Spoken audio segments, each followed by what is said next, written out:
সালামু আলাইকুম রহমতুল্লাহ। আজকে কথা বলবো দেশ নেতা, আমার নেতা, আপনার নেতা তারেক রহমানকে নিয়ে। তারেক রহমানের ভবিষ্যৎটা কি? উনি কি জিয়া হবেন নাকি হাসিনা হবেন? সময় আমাদেরকে সেটা বলে দিবে। বাট বিষয়টা আমি একটু বিস্তারিত বলি। জিয়া হওয়ার বিষয়টা দেখেন, জিয়াউর রহমান যেই কারণে খুন হয়েছিলেন সেটা হচ্ছে বিএনপি। বলা যায় বিএনপি জিয়াউর রহমানকে খুন করেছে, সাথে রয়ের হাত ছিল। এবং তারেক রহমানকেই কি বিএনপি খুন করবে কি না এবং সেখানে রয়ের ভূমিকা কতটুকু থাকবে, এগুলো নিয়ে কথা বলবো। দেখেন, জিয়াউর রহমান কেন খুন হয়েছিল এই ব্যাপারে যদি আপনারা ভালো জানতে চান, পুরো বিষয়টা তুলে ধরছেন এনায়েত চৌধুরী। আরও অনেকে ভিডিও করছেন, কিন্তু এনায়েত চৌধুরীর ভিডিওটা আমার কাছে খুব ভালো লাগছে। আপনারা চাইলে আমি ভিডিও লিঙ্কটাও দিয়ে দিব। তো আমি জিয়াউর রহমান কেন খুন হয়েছিলেন, কিভাবে খুন হয়েছিলেন, সেই আলোচনায় আমি যাব না। আমি জাস্ট জিয়াউর রহমানের রাজনৈতিক পরিস্থিতি এবং তারেক রহমানের সাথে একটু মিল দেওয়ার চেষ্টা করব যে তারেক রহমান সামনে কোন দিকে যাচ্ছেন। দেখেন, আমাদের দেশের রাজনীতির যে সিস্টেম, রাজতান্ত্রিক রাজনীতি, এইখানে যেই আসুক সে ফ্যাসিস্ট হয়ে উঠবে এবং তাকে সহযোগিতা করে দুই শ্রেণীর লোক। এক শ্রেণী হচ্ছে সরকারের আমলাতন্ত্র, যারা নিজেদের ক্ষমতাকে, নিজেদের চাকরি, নিজেদের সুযোগ সুবিধা বেশি পাওয়ার জন্য তারা সরকারের বিরোধিতা কখনোই করে না। আরেক শ্রেণী হচ্ছে দলীয় লোকজন, যে দলের লোকজন তাকে, দলীয় প্রধানকে সঠিক পরামর্শ না দিয়ে তেল দিতে থাকে, যেটা তারেক রহমানের ক্ষেত্রে আমরা দেখছি।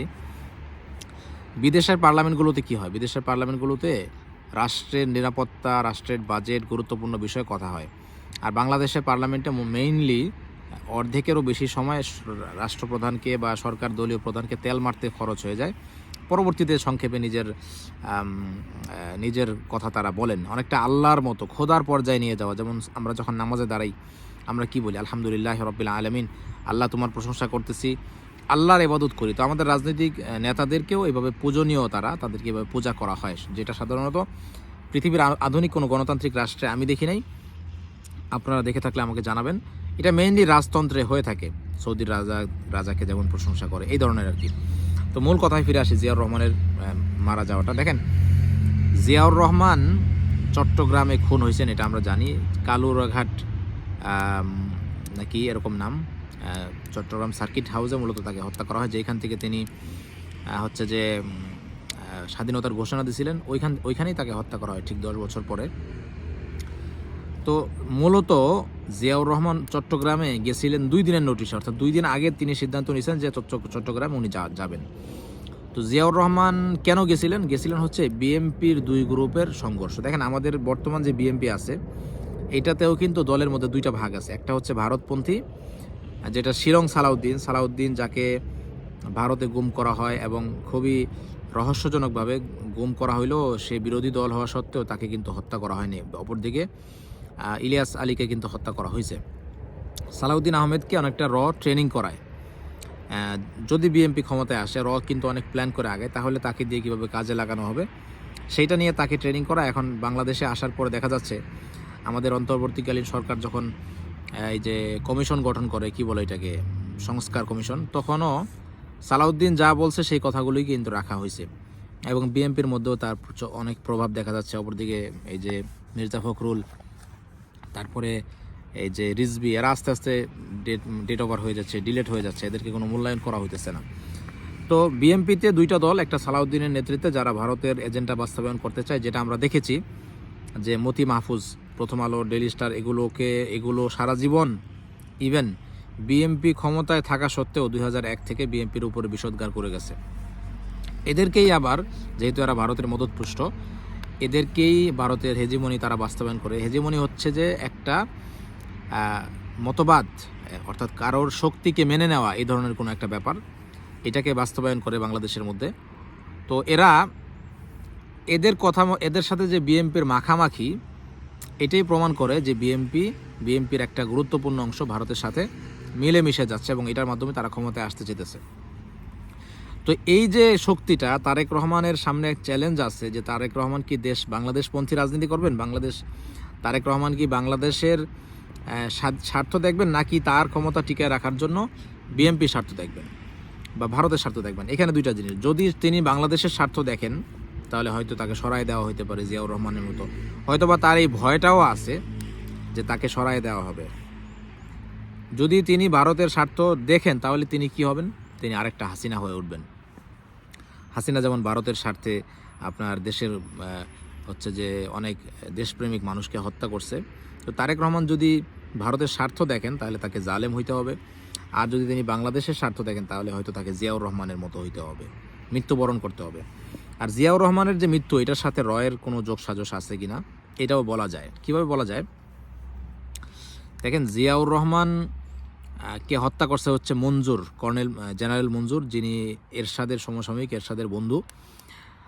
এই দুইজন কিন্তু একটা ঘটনা থেকে আমি শুনতে পারছি, ফজলুর রহমান স্যারের, উনি একটা সাক্ষাৎকারে বলছেন যেই মানে এই দুইজন যে ভারতের এজেন্ডা বাস্তবায়ন করতে চাচ্ছে আগে থেকেই। এটা কিভাবে? যেই দিন শেখ মুজিবকে হত্যা করা হয় ওই দিন বঙ্গভবনে জিয়াউর রহমান ছিলেন এবং আর্মির আরও বড় বড় কর্মকর্তারা ছিলেন। তো ওইখানে দেখলেন যে মঞ্জুর আর এরশাদ বসে আছে। তখন তিনি বললেন যে, এই তোমরা এখানে কেন, যাও তোমরা ক্যান্টনমেন্টে যাও। অর্থাৎ এই ব্যাপারটাও, শেখ মুজিবের হত্যাটাও অনেকে মনে করেন, অনেক বিশেষ করে ফজলুর রহমান স্যার মনে করেন যে এটার মধ্যে ভারতের হাত আছে। কেন হাত আছে? কারণ ভারত চাচ্ছিল আওয়ামী লীগের হাতে ক্ষমতায় থাকুক, কিন্তু দুর্বল কারো হাতে যেন ক্ষমতাটা থাকে, যার থেকে ভারত তার সমস্ত স্বার্থ আদায় করতে পারে। এই জন্য তারা কোনো পুরুষ মানুষকে কিন্তু বাঁচায় রাখে নাই। শেখ মুজিবকে যেমন হত্যা করছে, কামালকে হত্যা করছে, শেখ রাসেল ছোট তাকেও হত্যা করছে। অর্থাৎ ভারত আওয়ামী লীগ চায় কিন্তু নারীদের কাছে ক্ষমতা চায়, যার থেকে সব কিছু আদায় করে নেওয়া যায়। তো এটা একটা কারণ হইতে পারে, এটা অসম্ভব কিছু না। আবার এটাই যে হয়েছে সেটাও বলা যাবে না, এটা একটা জাস্ট কোইন্সিডেন্স বা এটা একটা কাল্পনিক ব্যাপার, কিন্তু এটাকে মাথা থেকে ফালাই দেওয়া যাবে না।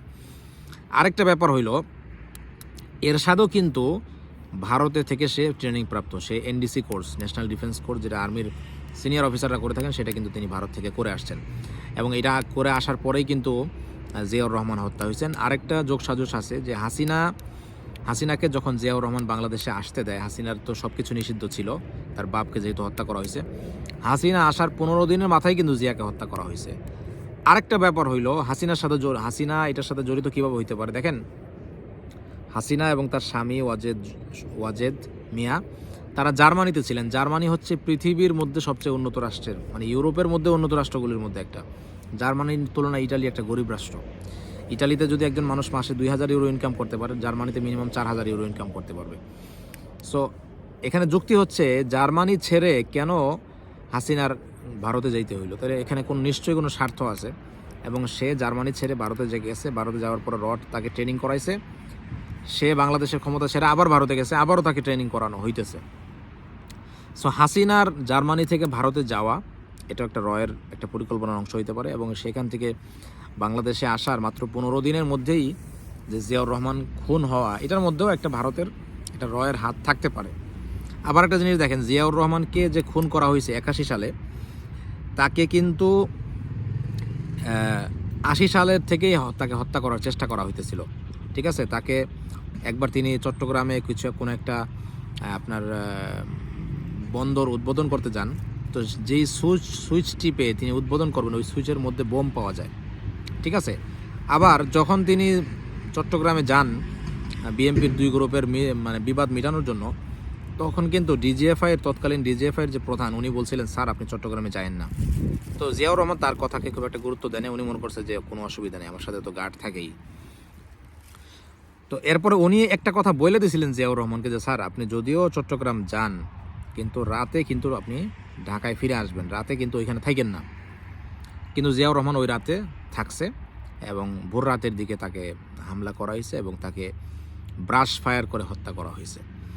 এখন তারেক রহমানের যে ব্যক্তিত্ব, উনি বিএনপিকে সামলাইতে পারবেন বলে মনে হয় না। জিয়াউর রহমান, যিনি একজন আর্মি, সারা জীবনে এই লোক যুদ্ধ করছে।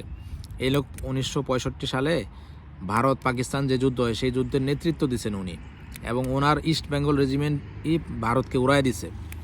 তারপরে মুক্তিযুদ্ধের সময় ওনার নেতৃত্ব, মুক্তিযুদ্ধের পরে উনি একজন পরাক্রমশালী শাসক হয়ে উঠছেন।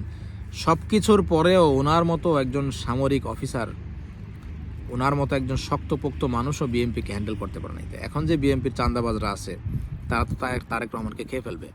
আপনার চান্দা আব্বাস, সে তারেক রহমানের একদম সামনাসামনি থাকে। ঠিক আছে, এদের এলাকায় ইলিয়াস হোসেনের ব্যাপারে প্রতিবেদন করছে, বা এদের চান্দাবাজি, বিএনপি যে চান্দাবাজ, এটা তো স্পষ্ট দিবালোকের ন্যায়। সো এই ধরনের, এবং তারেক রহমান যে অযোগ্য লোকদেরকে আপনার নমিনেশন দিচ্ছে, টাকার বিনিময়ে নমিনেশন দিচ্ছে, এগুলো স্বীকৃত। সো তারেক রহমানের হাসিনা হওয়ার সম্ভাবনাটাই বেশি। জালেম হয়ে গড়ে ওঠার সম্ভাবনাই বেশি। জিয়াউর রহমান হওয়ার সম্ভাবনা খুবই কম। তারপরেও তার মধ্যে যদি কখনো দেশপ্রেম জাগে, তার মা বাবা যেমন ছিলেন সেই দিকে তিনি যদি হাঁটতে চান, তাকে হাঁটতে দেওয়া হবে না। সো এই তো আজকের কথা। ভালো থাকবেন। আল্লাহ হাফেজ।